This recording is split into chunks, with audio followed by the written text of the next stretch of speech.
Vous êtes agent de la banque, vous n'êtes pas de famille. Si vous tombez malade, la banque ne doit pas vous évacuer. Vous n'avez plus vous montrez que vous êtes agent de la banque. Et puis quoi encore? L'homme dans cette vidéo, c'est mon père. C'est notre père. Permettez-moi, mon très cher président, chères autorités, compatriotes gabonais, de m'adresser respectueusement à vous. Nous sommes la famille de Monsieur Metsouma Jean-Bernard et je vais parler en son nom, au nom de nous tous ici présents. Comme vous avez pu le voir sur les réseaux sociaux depuis plusieurs jours, Monsieur Metsouma Jean-Bernard a entamé une grève de la faim depuis le mercredi 21 août 2024 devant le siège de la BAC, son ancien lieu de travail. Très cher Monsieur le Président, chères autorités gabonaises, je tiens à préciser avant tout que nous sommes de fervents patriotes, que nous avons toujours accompli avec intérêt nos devoirs en tant que citoyens gabonais. Nous suivons avec attention tous vos déplacements, discours et engagements auprès du peuple gabonais. Nous en concluons que vous êtes un homme de parole, un homme de paix, mais aussi un homme de justice. Par cette grève de la faim, M. Metsouma Jean-Bernard entend réclamer justice après 15 ans de loyaux services auprès de la BAC. Après 15 ans à servir son pays, et il continue de le faire, en ayant accompli correctement son travail, en étant un citoyen modèle et exemplaire, casier judiciaire vierge, il n'a jamais entravé la loi. En étant un père modèle, en nous fournissant une éducation à nous, ses enfants, faisant de nous des citoyens patriotes que nous sommes. Très cher Monsieur le Président, la BAC est une institution financière étrangère installée au Gabon. Peut-elle défier la justice gabonaise? Elle brave son immunité et n'hésite pas à faire preuve d'intimidation à l'égard de M. Metsouma Jean-Bernard. Nous, sa famille, avons assisté et fait les frais de la négligence administrative de celle-ci.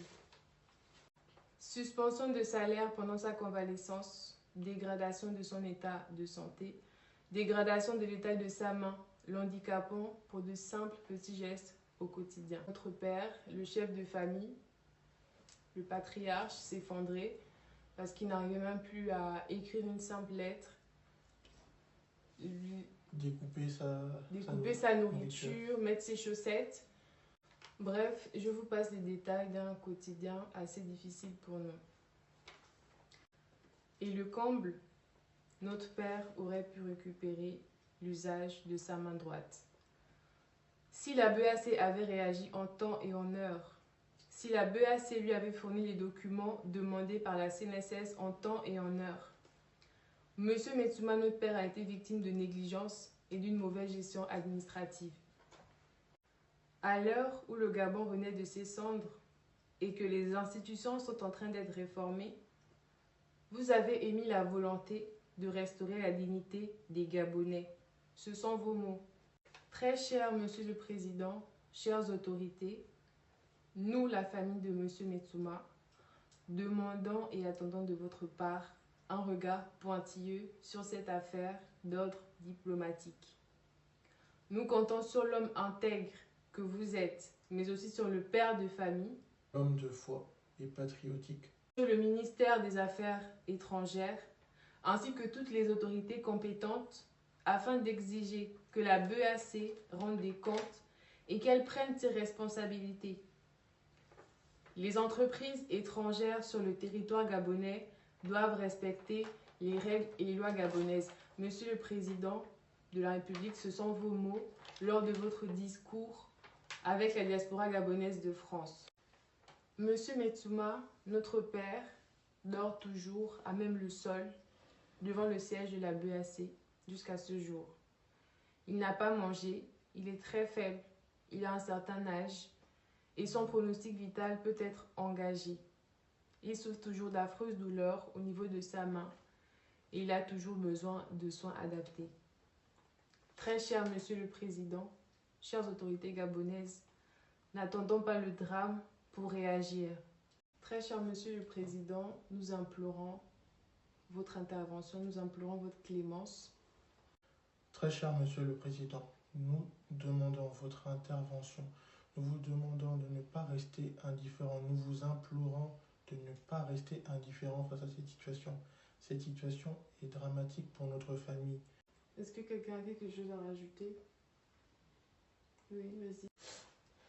Monsieur le Président, Monsieur très cher le Président, si vous avez une petite fille de mon âge et que vous vous effondrez comme ça, à la place de mon père... Mettre une banderole. Donc le jardin, c'est un bâtiment d'abord, mais le terrain, le jardin devait même dessécher comme ça. Ça fait 2 jours que je fais ma grève de la faim. Je n'ai insulté personne. Je n'ai insulté personne, je n'ai invectivé personne. Je fais ma grève de la faim, je suis assis. Ça fait 48 heures que je suis là. D'accord? Je n'ai insulté personne. Ils m'ont reçu, ils m'ont demandé de leur donner un document. Je suis monté, ils m'ont dit qu'il faut que j'écrive. Que j'écrive avec quoi? Je n'ai pas un ordinateur sur moi. Il faut que j'écrive avec quoi? Ils ont refusé de me prendre la requête parce que ce sont eux qui ont demandé ça. Hein. Je ne suis pas venu leur demander quelconque document. Pas du tout. Alors ils m'ont demandé un document. Je leur donne le document, ils disent qu'il faut écrire. Mais s'ils ne le prennent pas, s'ils ne le prennent pas. Je ne suis pas venu ici pour négocier avec les agents de la banque. Je ne suis pas venu ici pour leur parler. Je suis venu pour appeler le chef de l'État. Parce que j'ai besoin de continuer mes soins. J'ai besoin de continuer mes soins, je dois à la vie et à la santé, autant que nous tous.